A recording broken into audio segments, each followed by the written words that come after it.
Hello everyone. हमारा BA second year का part है बाल विकास, चाइल्ड डेवलपमेंट। इसमें हमारी फर्स्ट यूनिट है बाल विकास। बाल विकास क्या है? बाल विकास के अंतर्गत हम एक बच्चे का जन्म से लेकर उसकी किशोरावस्था तक का अध्ययन हम करते हैं। बाल विकास के अंतर्गत बच्चे का जन्म से लेकर नहीं बल्कि जन्म से पहले से ही अर्थात गर्भावस्था में ही बच्चे का विकास किस तरीके से होता है उसका अध्ययन हम बाल विकास में करते हैं। गर्भावस्था से शुरू होकर यह विकास हमारा मृत्यु पर्यंत चलता है, लेकिन बाल विकास के अंतर्गत हम गर्भावस्था से लेकर किशोरावस्था तक के विकास का अध्ययन करते हैं। एक गर्भ में जब शिशु आता है तब उसका विकास धीरे धीरे होना शुरू हो जाता है और यह विकास किसी एक क्षेत्र में ही नहीं बल्कि अनेक क्षेत्रों में होता है। बाल विकास दो शब्दों से मिलकर बना है, बाल व विकास। बाल से अभिप्राय गर्भावस्था से लेकर परिपक्वता तक से है और विकास से अर्थ हमारा वर्तमान परिस्थिति से लेकर से सुधार की तरफ बढ़ने से है। इसमें एक गर्भस्थ शिशु से लेकर बच्चा जब तक किशोर बनता है तब तक के उसके विकास का अध्ययन किया जाता है। विकास में बच्चे का निरंतर परिवर्तन होता रहता है। एक परिभाषा देखिए, मुंडरो के अनुसार परिवर्तन श्रृंखला की वह अवस्था है जिसमें बच्चा भ्रूणावस्था से लेकर प्रौढ़ावस्था तक गुजरता है, विकास कहलाती है। अर्थात विकास परिवर्तन श्रृंखला की अवस्था है। परिवर्तन श्रृंखला इट मीन्स इसमें हमेशा एक परिवर्तन होता रहता है जो कि निरंतर रूप से आगे होता रहता है। इसमें बच्चा भ्रूणावस्था से लेकर प्रौढ़ावस्था तक गुजरता है। अर्थात भ्रूणावस्था अर्थात गर्भावस्था जब बच्चे के जन्म से पहले की अवस्था, प्रौढ़ावस्था तक अर्थात बच्चे की बड़े होने तक की अवस्था कहलाती है।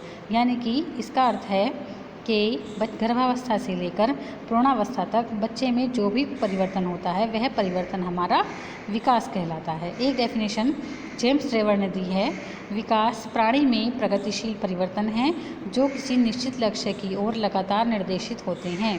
विकास प्राणी में प्रगतिशील परिवर्तन है अर्थात इसमें प्रगति होती रहती है, कभी भी यह पीछे की तरफ नहीं होता, हमेशा आगे की तरफ हमारा विकास बढ़ता रहता है जो एक निश्चित लक्ष्य की ओर लगातार निर्देशित होता है। अर्थात निश्चित लक्ष्य अर्थात हमारा शारीरिक, मानसिक, संवेगात्मक, बौद्धिक विकास हमारा होता रहता है। एक और परिभाषा हमारी वान डेल के अनुसार विकास से तात्पर्य गुणात्मक परिवर्तनों से है।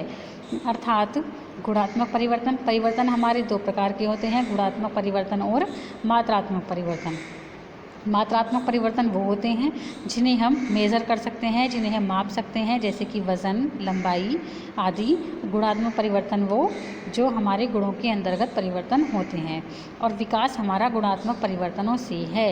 अर्थात अगर बच्चे में भाषा विकास होता है, मानसिक विकास होता है, संवेगात्मक विकास होता है, तब हम उसे किसी एक पैमाने पर नहीं माप सकते, लेकिन हम बच्चे के गुणों के आधार पर यह पता लगा सकते हैं कि बच्चे के अंतर्गत ये परिवर्तन आए हैं। अर्थात हमारा बाल विकास के अंतर्गत बच्चे के सभी क्षेत्रों का विकास का अध्ययन हम करते हैं, जैसे शारीरिक विकास, मानसिक विकास, संवेगात्मक विकास, भाषा का विकास, बौद्धिक विकास आदि। इसके अनेक क्षेत्र, बाल विकास के अनेक क्षेत्र हैं, जैसे फर्स्ट है हमारा वृद्धि व विकास की विभिन्न अवस्थाओं का अध्ययन। अर्थात वृद्धि व विकास ये दोनों अपने आप में एक अलग अलग शब्द हैं। वृद्धि व विकास, वृद्धि अर्थात वृद्धि वो होती है जिसे हम मेज़र कर सकते हैं, जिसे हम माप सकते हैं, जैसे कि बच्चे का वज़न, बच्चे की लंबाई आदि। इसे हम देख सकते हैं, हम आंखों से भी देख सकते हैं और हम इसे मेज़र करके बता भी सकते हैं कि उसकी लंबाई 2 फुट है बच्चे की या 3 फीट है। इसी तरह से हम वज़न को, बच्चे का वज़न कितना है, 10 किलो है, 15 किलो है या 20 किलो है, ये भी नाप कर हम बता सकते हैं। विकास वो होता है जिसे हम मेज़र नहीं कर सकते। यही वृद्धि व विकास में अंतर है। विकास में गुणों में परिवर्तन होता है और वृद्धि में मात्रा में परिवर्तन होता है। विकास को हम मेज़र नहीं कर सकते, वृद्धि को हम मेज़र कर सकते हैं। वृद्धि व विकास की विभिन्न अवस्थाओं का अध्ययन बाल विकास के अंतर्गत किया जाता है। वृद्धि व विकास की विभिन्न अवस्थाएं अर्थात जैसे हमारी शैशवावस्था, बाल्यावस्था, किशोरावस्था, प्रौढ़ावस्था। बाल्यावस्था सबसे पहले हमारी आती है शैशवावस्था। शैशवावस्था जन्म से लेकर 2 वर्ष तक की अवस्था। बाल्यावस्था के 2 पार्ट होते हैं, पूर्व बाल्यावस्था और पश्चात बाल्यावस्था। पूर्व बाल्यावस्था 2 साल से लेकर 5 साल तक की अवस्था और पश्चात बाल्यावस्था 6 वर्ष से लेकर 12 वर्ष तक की अवस्था अर्थात पूर्व।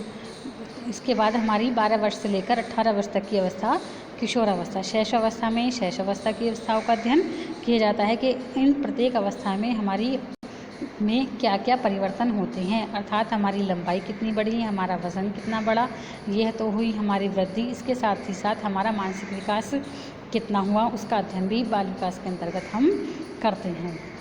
सेकंड है हमारा विकास के विभिन्न क्षेत्रों का अध्ययन।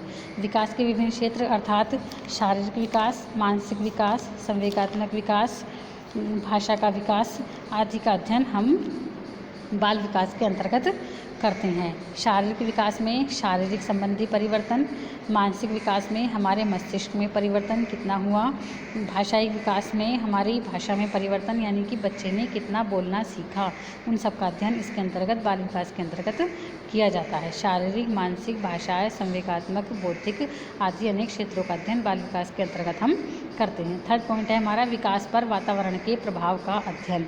वातावरण के प्रभाव अर्थात जैसे भी वातावरण के अंदर हम रहते हैं उसका अध्ययन बाल विकास में किया जाता है। एक बच्चा जिस वातावरण में रहता है, जैसे वातावरण में उसका पालन पोषण होता है, उसका प्रभाव भी बच्चे के व्यवहार पर पड़ता है। अगर वातावरण हमारा अच्छा होगा तो बच्चे का विकास भी हमारा अच्छा होगा। अगर वातावरण में चेंज है, परिवर्तन है, उन वातावरण तो बच्चे के व्यवहार पर भी उसका कुछ ना कुछ प्रभाव पड़ेगा। जैसे कि भारत में रहने वाले बच्चे और भारत से बाहर रहने वाले बच्चे के वातावरण में अंतर है तो उनके विकास पर भी इसका प्रभाव पड़ता है। जैसे कि बच्चे की भाषा के विकास पर, शारीरिक विकास पर तो कोई प्रभाव नहीं पड़ता, लेकिन हमारे भाषा के विकास पर, हमारे मानसिक विकास पर इसका प्रभाव वातावरण का पड़ता है। जैसे क्योंकि वातावरण से ही हम बहुत सारी चीज़ों को सीखते हैं और जैसा भी कुछ हम सीखते हैं उसका प्रभाव हमारे ऊपर पड़ता है। हमारा व्यक्तित्व भी वातावरण के अनुसार ही विकसित होता है। नेक्स्ट है हमारा बालक की मानसिक प्रक्रियाओं का अध्ययन। बालक की मानसिक प्रक्रियाएं जैसे हमारा प्रत्यक्षीकरण, स्मृति, चिंतन, अधिगम, कल्पना आदि, ये सब हमारी मानसिक प्रक्रियाएं हैं। इन सभी मानसिक प्रक्रियाओं का अध्ययन भी बाल विकास में किया जाता है। प्रत्यक्षीकरण अर्थात किसी भी वस्तु को देखकर उसके बारे में पता लगाने की क्षमता कि वो वस्तु हमारी क्या है, ये हमारा होता है प्रत्यक्षीकरण। स्मृति हमारी याद रखने की योग्यता। अधिगम हमारी सीखना कि किसी भी चीज़ को हम कितनी जल्दी सीख सकते हैं। कल्पना करना, इमेजिनेशन करना अर्थात कितनी हमने इमेजिनेशन जल्दी सीखी, ये सारी हमारी मानसिक प्रक्रियाएं हैं और इन सभी मानसिक प्रक्रियाओं का अध्ययन हम बाल विकास के अंतर्गत करते हैं। नेक्स्ट है हमारा बालक की व्यक्तिगत विभिन्नताओं का अध्ययन। व्यक्तिगत विभिन्नताएं हम कह सकते हैं कि हमारे समाज में प्रत्येक। फिफ्थ पॉइंट है हमारा बालक की व्यक्तिगत विभिन्नताओं का अध्ययन। बालक में हर एक व्यक्ति किसी दूसरे व्यक्ति के समान नहीं होता, उसमें कुछ न कुछ अंतर अवश्य होता है।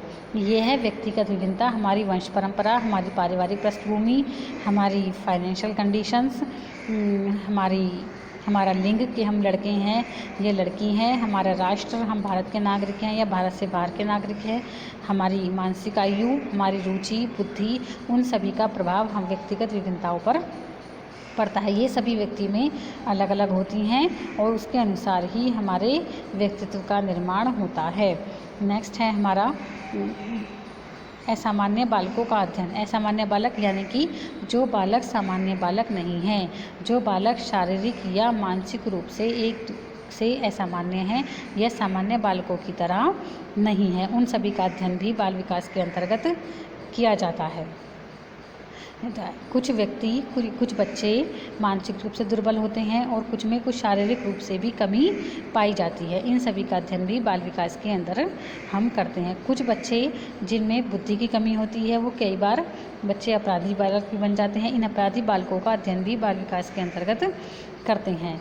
बालक में यह सभी असामान्यताएँ या परिवर्तन जो हैं वो किस कारण से बच्चे के अंतर्गत आए हैं, इन सभी का अध्ययन भी बाल विकास के अंतर्गत किया जाता है। नेक्स्ट है हमारा समायोजन संबंधी समस्याओं का अध्ययन। हम सभी एक प्राणी हैं और हमें अपने जीवन में के अनेक क्षेत्रों में समायोजन करना पड़ता है, जैसे कि पारिवारिक समायोजन, संवेगात्मक समायोजन, शैक्षिक समायोजन, स्वयं अपने आप से समायोजन।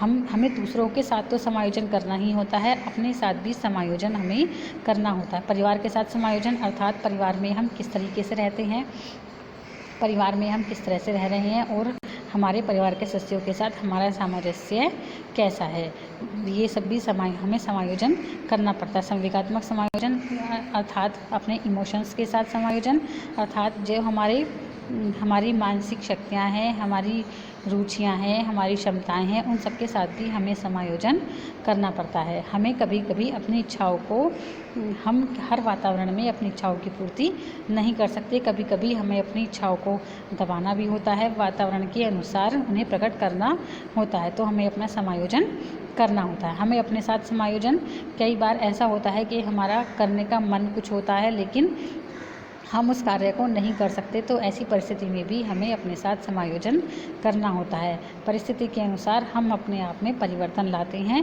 अगर हम परिवर्तन ले आते हैं तब तो हमारा समायोजन अच्छा हो जाता है, अगर हम ऐसा नहीं करते तो हमारा समायोजन नहीं हो पाता। शैक्षिक समायोजन अर्थात हमारी जितनी आयु है, हम जिस क्लास में हैं, हमारी जितनी बुद्धि है, उन सब के साथ हमें समायोजन करना पड़ता है। जिस भी क्लास में हम पढ़ते हैं उसके अनुसार हमें कार्य को करना होता है। नेक्स्ट है हमारा स्वास्थ्य समायोजन अर्थात हम फिजिकली रूप से फिट हैं या नहीं हैं, अगर फिट है तो भी और अगर फिट नहीं है तो भी हमें वातावरण के साथ अपने आप को समायोजित करना होता है।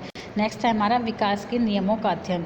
विकास के नियम बहुत सारे होते हैं, जैसे कि एक बच्चे का विकास किस तरीके से होता है, बच्चे के विकास को कौन कौन से कारक प्रभावित करते हैं, इन सब का अध्ययन भी बाल विकास के अंतर्गत हम करते हैं। जैसे कि हर बच्चे का विकास एक विशेष अवस्थाओं से होकर गुजरता है, उन्हीं अवस्थाओं के अनुसार हमारा विकास होता है।